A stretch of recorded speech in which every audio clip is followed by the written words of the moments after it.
Let me introduce myself. My name is Devin Breton, and I am from Whitefield, New Hampshire. When I saw this scholarship, I knew this is the one for me. I come from a long line of hardworking tradesmen. Both my grandfathers worked at the same furniture factory in Orleans, Vermont. They both came from Canada and grew up working on family farms. They didn't know each other, but it's still cool to know. My Pepe did a few different jobs while working at the mill. He started out driving a forklift, then upholstery before they moved him up to working and running the wood drying kiln. He worked there for 42 years before he retired.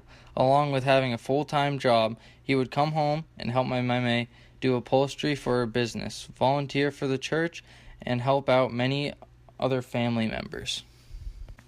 My grandpa would tell us stories about how he would have to get up early before school and do chores, and then get cleaned up and go. He said he always hated working on a farm, couldn't stand the smell, but he said no matter what job you do as if you're working for Jesus. You always do your best for him. After his dad sold the farm, my grandpa and his 4 brothers started doing construction. Word got out about how good they were, and they began traveling all over the state to build homes, businesses, and just about anything people needed.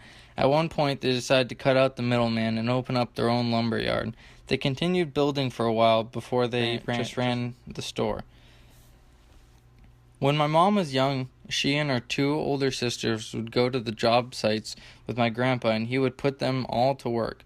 My mom's job was to pick up nails off the ground and determine whether they were still good or not.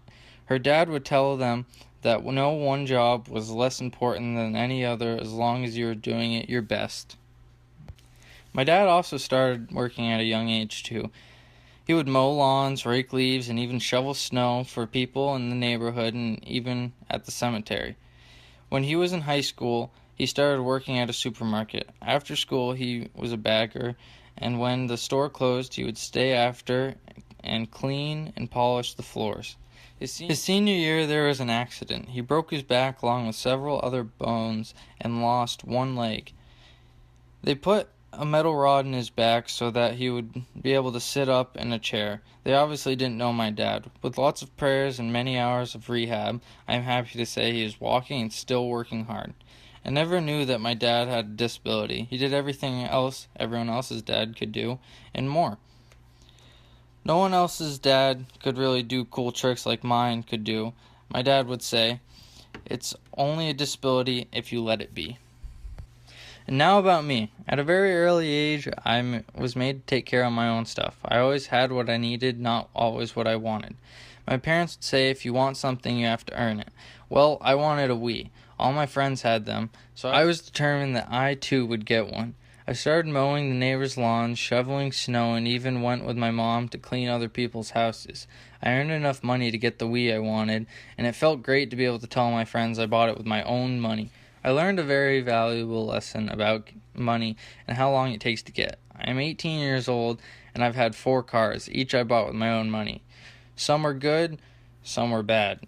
Lessons, I guess.